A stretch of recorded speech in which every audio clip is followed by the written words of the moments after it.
خصال اعوذ باللہ ان تدرکوہن، وہ 5 چیزیں کیا ہیں، وہ 5 باتیں کیا ہیں، ان کا ترجمہ مختصر میں آپ حضرات کے سامنے رکھتا ہوں۔ ہمیں اور آپ کو اپنے گریبانوں میں جھانک کر کے دیکھنے کی ضرورت ہے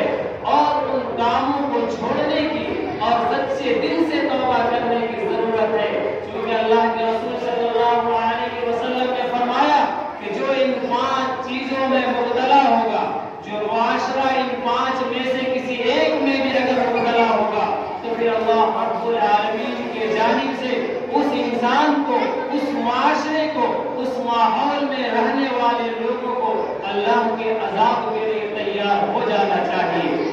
وہ 5 چیزیں کیا ہیں؟ ایک لمبی حدیث ہے جس میں اللہ کے رسول صلی اللہ علیہ وسلم نے بیان فرمایا، ما ظهرت الفاحشة في قوم حتى أعلنوا بها إلا ابتلوا بالطواعين والأوجاع التي لم تكن في أسلافهم الذين مضوا من قبل۔ پہلی چیز اس حدیث کے اندر جناب محمد رسول اللہ صلی اللہ علیہ وسلم نے بیان فرمایا کہ جس معاشرے کے اندر بے حیائی، برائی، بد کرداری، بد چلن اور بے حیائی، بے پردگی، غیبت، جھوٹ جیسے چیز جس معاشرے کے اندر ہو، اللہ کے رسول صلی اللہ علیہ وسلم نے فرمایا کہ اس معاشرے کو اللہ تبارک و تعالی ایسی بیماریوں میں مبتلا کریں گے جس کے بارے میں الفاظ حدیث ہے،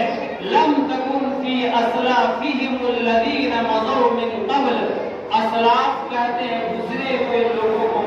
باپ دادا پر دادا جو پہلے زمانے میں گزر گئے ان کو اسلاف کہتے ہیں۔ اللہ کے رسول نے فرمایا جس معاشرے کے اندر بے حیائی ہو، جس معاشرے کے اندر عریانیت ہو، جس معاشرے کے اندر فحاشی ہو، اس معاشرے میں اللہ تبارک و تعالی ایسی بیماریاں نازل کریں گے، ایسی بیماریوں سے اس معاشرے میں اللہ تبارک و تعالی کا عذاب اور گرفت نازل ہوگا کہ ان کے گزرے ہوئے لوگوں میں وہ بیماری کا نام بھی نہیں ہوگا۔ آج کے زمانے میں مثال کے لیے ایک تو بیماری نہیں، ہزاروں بیماری ایسے ہیں جو ہمارے پردادا وغیرہ کے زمانے میں وہ بیماری کا نام و نشان بھی نہیں تھا۔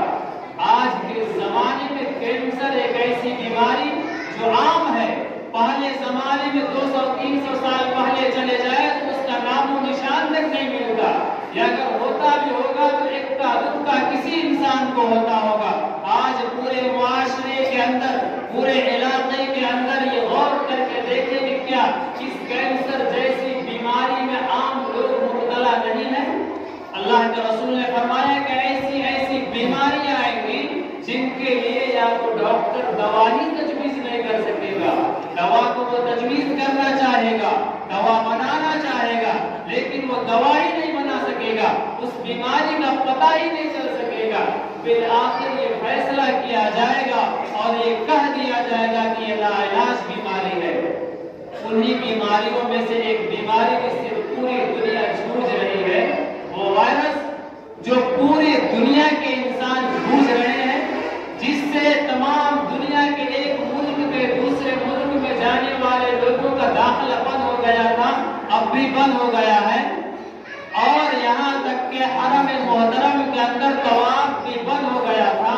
اللہ کے رسول صلی اللہ علیہ وسلم نے فرمایا، ما ظہرت الفاحشہ، جس قوم کے اندر بے حیائی، بد کرداری اور بے پردگی ہوگی، اس معاشرے کے اندر اللہ رب العالمین ایسی بیماریاں نازل فرمائیں گے جس بیماریوں کا نام و نشان ان کے داداؤں پر دادا سنے بھی نہیں ہوں گے۔ یہ پہلی قسم کی حدیث اللہ کے رسول نے بیان فرمایا، اور دوسری قسم اللہ کے رسول نے فرمایا، وما منع قوم زکاة اموالهم الا منع القطر من السماء۔ جس معاشرے کے اندر لوگ زکات کو، چاہے وہ کھیتی کا زکات ہو، سبزیوں کا زکات ہو، مال و دولت کا زکات ہو، سونے چاندی کا زکات ہو، اللہ کے رسول نے فرمایا، وما منع قوم، کہ جس معاشرے میں جو مسلمان کو اگر زکات کے مال کو دوسروں کو دینے سے اس کے حقدار